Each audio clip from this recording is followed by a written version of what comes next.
This camera is a bit strange. Welcome to all you Pisceans. How are you doing? I hope you are having a good time, and I hope that you've managed all those eclipses last month in a very, very powerful, good way. It's been a while, but I thought in between I'm going to do these monthly horoscopes because they are so positive. I mean, for you Pisceans, what is the main theme, I think, is about growth, but behind the scenes, you could say. So last month, and doing these monthlies is sometimes a bit difficult because it's a story.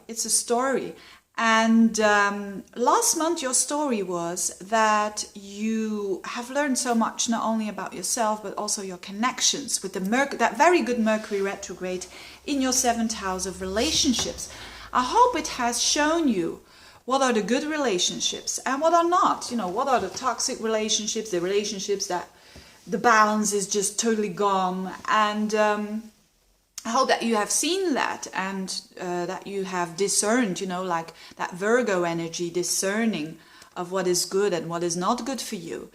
And with having done all that, and also the eclipses in your sign and in your opposite sign, I hope that there has been a clearage, that there has been a bit of a carte blanche maintenant, I wanted to say. Now, so that there is some space for newness, and this is in that respect a good month, because Mercury, Mars, Venus, Jupiter, Saturn, they're all going direct this month. So this is a sign that it's enough about the thinking, it's enough about the purging and the cleaning and the cleansing or whatever. Cleaning, I know Pisces don't like to clean that much, but anyway, we have to do that every now and then. But now is not the time to think, it's the time to do in October. And a lot of people are going to feel that they are going towards new places. And it doesn't have to be the biggest new places. I'm not talking about a new relationship or a new job or whatever. It can be something little, but that is different. And that's because all these planets are going forwards. And so a lot of us will feel that there is a bit of traction again, and that we're going somewhere, and that we're not standing still. So it's a month of not thinking too much, but it's a month of doing. And that is because Mars is in Capricorn. I will talk about that in a minute. Now, first of all, having said that, there is this new moon in Libra. Normally, I don't talk about new moons when they are not in your sign, because you are Pisces, and you could say I have nothing to do with Libra. Well, you have. First of all, it's your antecedent point, which I'm not going to explain by now, but it means, you know, Librans and Pisces, they do have more in common than they think, on a more shadow level, you could say. But this new moon, so the sun and moon together on the 1st of October, around 30th September, 1st of October, depending where you are in the world, is happening in your 8th house. And it's not just a new moon. Jupiter, your ruler, is squashed between it. So that's a huge thing. And this is, although it is happening on one day, you could say, it is a process throughout more, that is going to have its influence for many, many months. And it's reflecting a new beginning that is quite expansive and that is quite positive. It can be used very, very positive. That has to do with relationships because it's in Libra. And that has to do with your 8th house because it happens in your 8th house. So you might not see it as much as other signs will see it because the 8th house is a hidden house. But it's definitely, let's say, it's definitely about strength and about support and about maybe emotional, psychological breakthroughs even. So let's get started maybe on the material level. It could simply mean that some money comes your way, money of other people. So maybe you are deciding, my pension fund that I've been building up for years and years, I'm going to sell it, and you'll get a bit of money there, or a lot of money, who knows. So there is like newness by decisions that you're making, but that relate to other people's money, or that relate to insurances, or quite often it could mean that you gain through loss, because it's the house of death, the 8th house. It's the house of transformation. But don't think, oh my God, someone's gonna die. Well, it could be, it can always happen, but this is more like something is dying, and therefore, I mean figuratively, and therefore there's like a new gain there.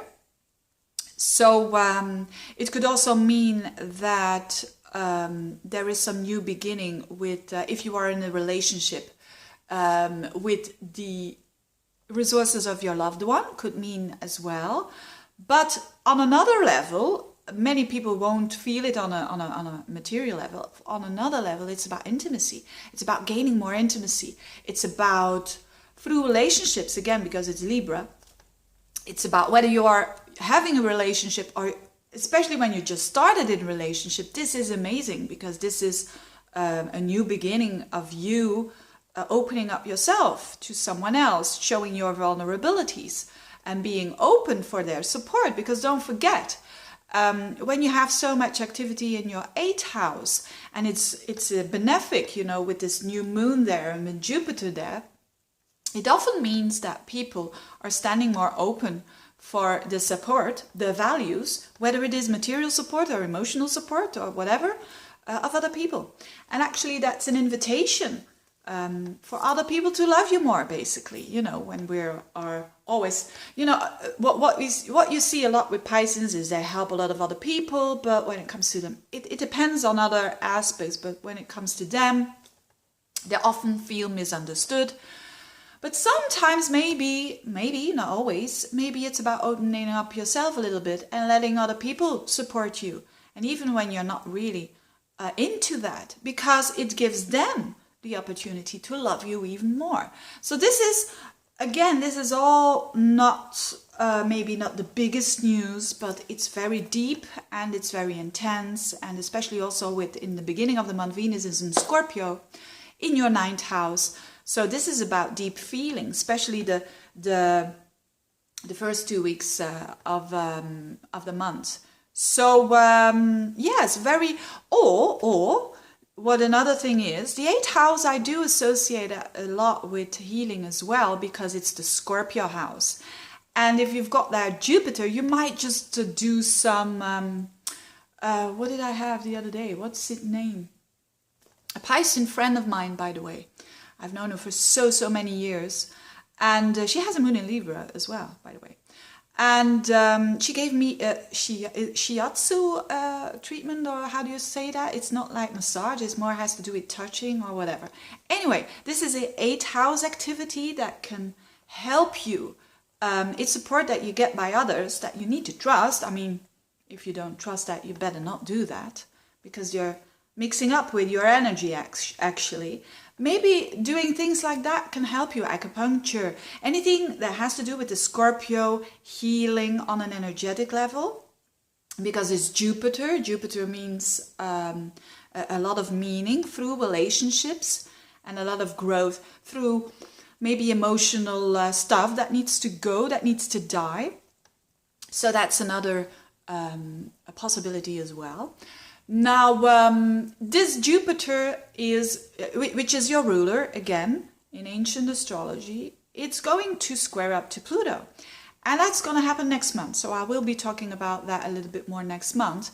But this is a huge one, because your ruler bumping into Pluto, again, is a part of the story that shows that you're under a transformational process. You are in that 8th house of transformation. And that Pluto is in the 11th house and is activated now. Although the square is not happening exactly in this month, it will be activated because Mars is in that 11th house. So Mars in Capricorn, it's a good Mars there. So there is some activation going on in that 11th house that needs to transform. And so the 11th house is your objectives, it's a future house. It's what you want for the future. It's what you aspire. So having this Jupiter there in the 8 of transformation and squaring up to Pluto means that you will have to probably let go some aspirations that are not working for you anymore. They're dead. You need to let go of them. And that's not always an easy thing to do. I know I'm talking a bit abstract here because, you know, what kind of aspiration? It can be anyone. It can be any aspiration. Because an aspiration is maybe about something you want to learn or something you want to do in life, whatever. Maybe it's absolutely out of the question and it's going to be very clear now. And because you can let it go with this Mars, and it's a bit forced there, Mars conjunct Pluto, because you can let it go and cut it out, which is Mars as well, there is new place for way better aspirations that suit you way better. So it's a bit of a blitzkrieg there going on in your 11th house. Could be friends as well. Could be friends as well, for better or for worse, especially with significant people in your life whilst Mercury was in your 7th house going back and forwards. Now maybe is the time, look, I need to clean up here. Or I need to go on another level. I need to go on a higher level with some friends who have the same ideas like me, or maybe in a network situation, you know, your network, your social circle. There's something about it that's transforming, that's getting better. Again, for better or for worse, but it's getting more towards you, more towards authentic. It's getting more real. That's what Pluto is, you know. No nonsense with the friends, with Pluto there and with Mars there. And nothing under the carpet, you know. This is who they are, this is who you are. And because of that realness, you are making a platform for way more powerful connections than you used to have. Not that you didn't have them, but, you know, better. And it's transforming you. So you do transform maybe through friends and vice versa. But again, the 11th house is also the house of your aspirations. So if you're clinging towards one, just do like this and you'll feel much better afterwards. So it's a lot about letting go. Pluto is about letting go. So is there something in your life that you're clinging on to way too much and it's getting toxic? Just let it go. So I think that was it. Yes, Venus in the half part of the month, Venus is going to be in your 10th house. And that's going to activate another aspect, Saturn-Neptune square, which is loose now, which is not exact anymore. But this is good as well for you for getting real about your work. And Venus in the 10th house can represent that you can, a woman can help you out, or that it's fantastic for finding a new job, or a promotion. But be realistic. That's the advice with the Venus there, because it's going to conjunct Saturn and square up to Neptune in your sign. So the less you expect from work in general, the better. And the less you expect and the more realistic you are, the better. And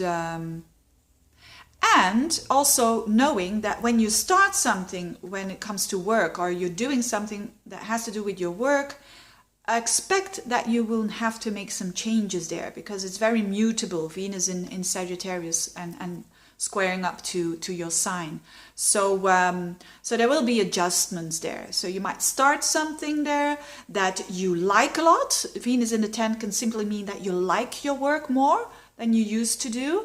And but there are some adjustments there. So, excuse me, having said that, I wish you a very, very good month. I'm having some new plans to do next year. Maybe it's too early to talk about that, so I'm not going to talk about that. But I hope you also do have some new plans, you know, in whatever field that is. I wish you all the best, and thanks for watching.